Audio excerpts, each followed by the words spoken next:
आज शाम 5 बजे यूपी में चौथे चरण के चुनाव प्रचार का थम जाएगा शोर। 9 जिलों की 59 सीटों पर 23 फरवरी को डाले जाएंगे वोट। यूपी में तीसरे चरण में 59 सीटों पर करीब 61% हुई वोटिंग। पंजाब में 117 सीटों के लिए वोटिंग में करीब 65% मतदान हुआ। तीसरे चरण की वोटिंग के बाद सीएम योगी ने ट्वीट करके लोगों का धन्यवाद किया। लिखा कि आपके एक एक वोट से सुरक्षित यूपी के संकल्प को मजबूत किया। यूपी के सीएम योगी आदित्यनाथ की आज हरदोई, रायबरेली और लखनऊ में रैली होगी।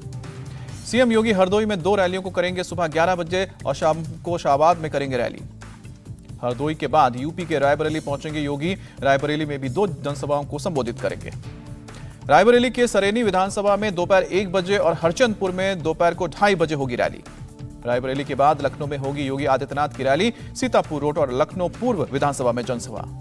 गृह मंत्री अमित शाह आज पीलीभीत, सीतापुर और बाराबंकी में करेंगे रैली। पीलीभीत में दोपहर 1 बजे और सीतापुर में 2:45 बजे अमित शाह करेंगे जनसभा। शाम को 4 बजे बाराबंकी के देवा मेला मैदान में अमित शाह करेंगे रैली। बीजेपी के लिए वोट की करेंगे अपील। एसपी अध्यक्ष अखिलेश यादव आज यूपी के हरदोई, ऊंचाहार और सुल्तानपुर और अमेठी में कार्यकर्ताओं से मिलेंगे। सुबह 11 बजे हरदोई के संडीला में, दोपहर 1 बजे और ऊंचाहार में कार्यकर्ताओं से सम्मेलन अखिलेश का। दोपहर 2 बजे सुल्तानपुर में और 3 बजे गौरीगंज में एसपी कार्यकर्ताओं से मिलेंगे। आज लखनऊ और हरदोई में कांग्रेस का प्रचार करेंगे प्रियंका गांधी। लखनऊ में डोर टू डोर कैंपेन।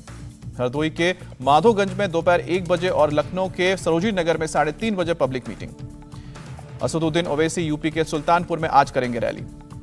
आज मणिपुर में चुनाव प्रचार करेंगे राहुल गांधी। इंफाल में 4 विधानसभा क्षेत्रों में जनसभा को संबोधित करेंगे।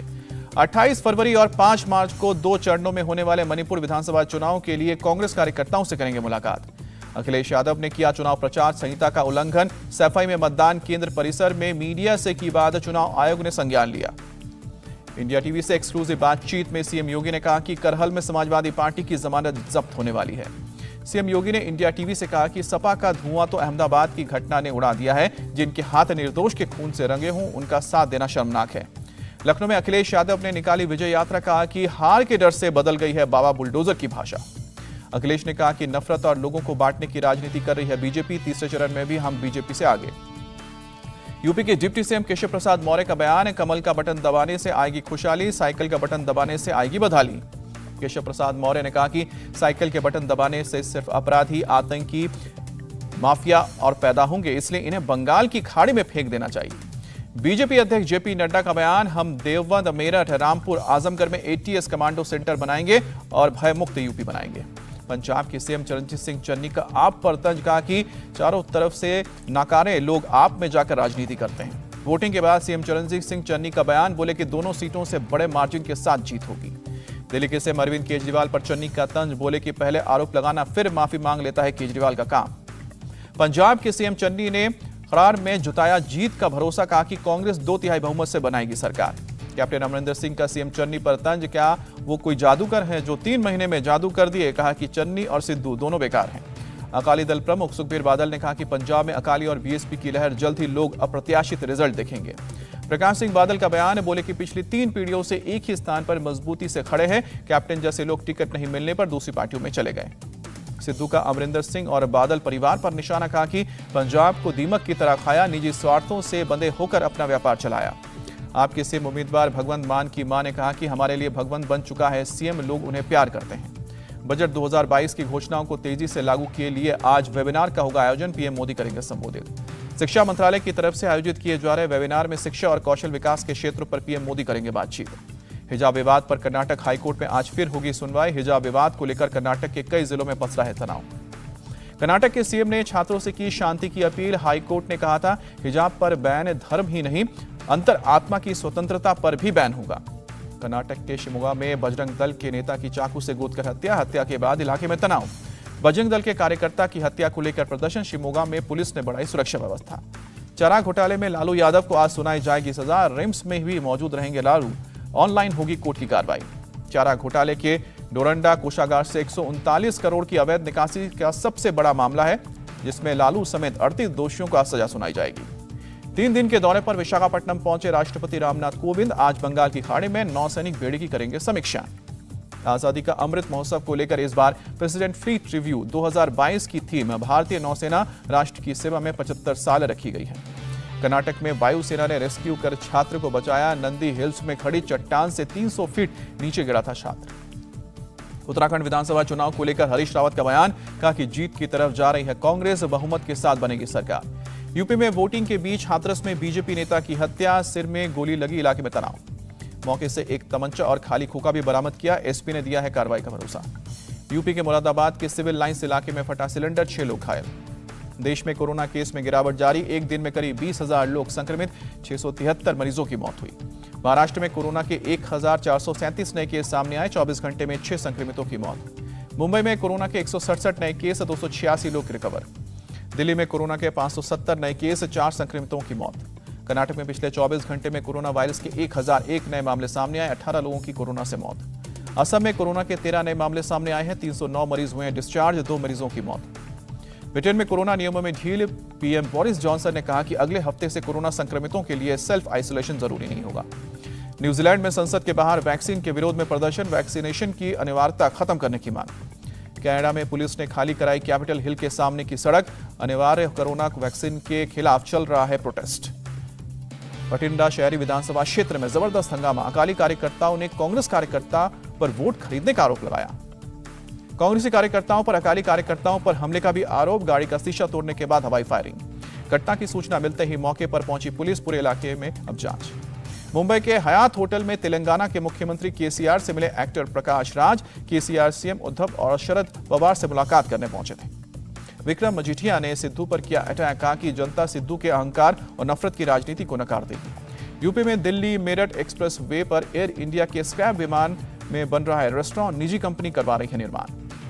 भारत और यूएई के बीच हुआ आर्थिक समझौता, केंद्रीय मंत्री पीयूष गोयल ने जताया 10 लाख रोजगार पैदा होने का भरोसा।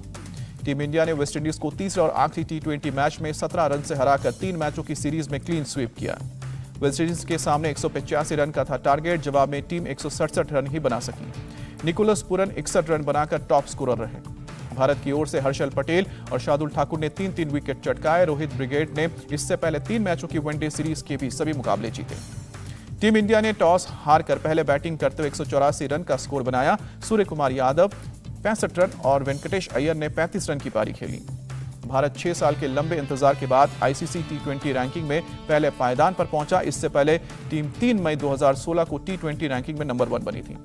कोलकाता में भारत की जीत पर स्टेडियम के बाहर लोगों ने जश्न मनाया। भारत और वेस्टइंडीज के बीच तीसरे टी20 मैच में टीम इंडिया को झटका, तेज गेंदबाज दीपक चहर चोटिल होकर मैच से बाहर। चोटिल होने से पहले 11 गेंदों की गेंदबाजी में वेस्टइंडीज के दोनों सलामी बल्लेबाजों को शिकार बनाया। दूसरे ओवर की आखिरी गेंद से पहले मैदान पर बैठ गए। भारत के खिलाफ 3-0 से टी20 सीरीज गंवाने के बाद छलका वेस्टइंडीज के कप्तान किरोन पोलार्ड का दर्द, गेंदबाजी को लेकर अपनी चिंता जाहिर की। पोलार्ड ने कहा, मैच में हम शुरू के 15 ओवर तक अच्छी हालत में थे, लेकिन आखिरी के 5 ओवर में हमने बहुत रन दिए। यश धूल ने रणजी डेब्यू की दोनों पारियों में सेंचुरी लगाई, ऐसा करने वाले तीसरे खिलाड़ी बने। श्रीलंका ने 5वें टी20 में ऑस्ट्रेलिया को 5 विकेट से हराया। कप्तान बोले, सीरीज में इससे बेहतर कर सकते थे। 5वें मैच में श्रीलंका के लिए कुशल मेंडिस ने 69 और दैशुन शनाका ने 35 रन बनाए। ऑस्ट्रेलिया ने 5 मैचों की सीरीज 4-1 से जीती। दक्षिण अफ्रीकी महिला टीम ने वर्ल्ड कप के लिए मजबूत योजना बनाई। टूर्नामेंट के हर मैच को फाइनल के नजरिए से खेलेगी टीम। पाकिस्तान के पूर्व कप्तान और ऑलराउंडर वसीम अकरम को मिला खास सम्मान, पीसीबी के हॉल ऑफ फेम में जगह मिली। यूक्रेन में भारतीय दूतावास के अधिकारियों के परिवार को भारत लौटने के लिए कहा गया, सूत्रों से मिली जानकारी। रूस यूक्रेन में युद्ध टलने के अंतिम प्रयास में जुटा अमेरिका, बाइडेन किसी भी समय पुतिन से मिलने को तैयार। अमेरिकी राष्ट्रपति जो बाइडेन ने फिर जताई हमले की आशंका, कहा कि रूस युद्ध करने को है आतुर, परमाणु हमले पर भी कर रहा है विचार। यूक्रेन की राजधानी कीव में लोगों ने की चर्चा में शांति की प्रार्थना, रूस के हमले का जताया डर। रूस और यूक्रेन के बीच तनाव जारी, कीव में आत्मरक्षा के लिए स्थानीय लोगों को दिया जा रहा है प्रशिक्षण। रूस यूक्रेन की सीमा पर बढ़ते तनाव के बीच रविवार शाम पूर्वी यूक्रेन में विद्रोहियों के नियंत्रण वाले इलाके में घर पर गोलीबारी। युद्ध के बढ़ते खतरे के बीच यूक्रेन के राष्ट्रपति का रूस के प्रेसिडेंट पुतिन को प्रस्ताव, साथ मिलकर मीटिंग करने को कहा। यूक्रेन के राष्ट्रपति ने कहा कि पुतिन चुने जगह बैठक के लिए जाऊंगा, बातचीत के जरिए शांति स्थापित करना चाहता है यूक्रेन। म्यूनिक सुरक्षा सम्मेलन में बोला यूक्रेन, हम हर चीज के लिए तैयार हैं, पश्चिमी देशों से की रूस के खिलाफ एक्शन लेने की मांग। यूक्रेन के राष्ट्रपति ने दी चेतावनी, कहा कि अगर रूस ने यूक्रेन पर हमला किया तो काम नहीं आएगी प्रतिबंधों की चेतावनी। न्यूजीलैंड के वेलिंगटन में संसद भवन के बाहर सड़कों पर प्रदर्शन, कोविड वैक्सीनेशन के नियमों को लेकर हंगामा किया। ऑनियन सागर में विशाल क्रूज शिप में भयानक आग लगी, 237 यात्री और 50 क्रू मेंबर को बचाया गया, 11 लोग अभी भी लापता। नेपाल में अमेरिकी मदद को लेकर जोरदार हंगामा, काठमांडू में प्रदर्शनकारियों पर आंसू गैस के गोले दागे गए। अमेरिका की ओर से फंड किए गए इंफ्रास्ट्रक्चर प्रोग्राम का विरोध कर रहे हैं प्रदर्शनकारी, पुलिस के साथ झड़प में कुछ प्रदर्शनकारी घायल। बीजिंग में विंटर ओलंपिक्स के समापन पर जोरदार आतिशबाजी, बर्ड्स नेस्ट स्टेडियम में हुआ रंगारंग कार्यक्रम। बेरूत बंदरगाह विस्फोट में मारे गए पीड़ितों के परिवारों ने लेबनान में दिया धरना, जांच पूरी होने से पहले बंदरगाह के पुनर्निर्माण का विरोध। सूडान में तख्ता पलट के खिलाफ प्रदर्शनकारियों को तितर-बितर करने के लिए आंसू गैस के गोले दागे गए। इंडिया टीवी हर वक्त हर जगह डाउनलोड करने के लिए सर्च करें India TV news Google play store या ऐप स्टोर पर।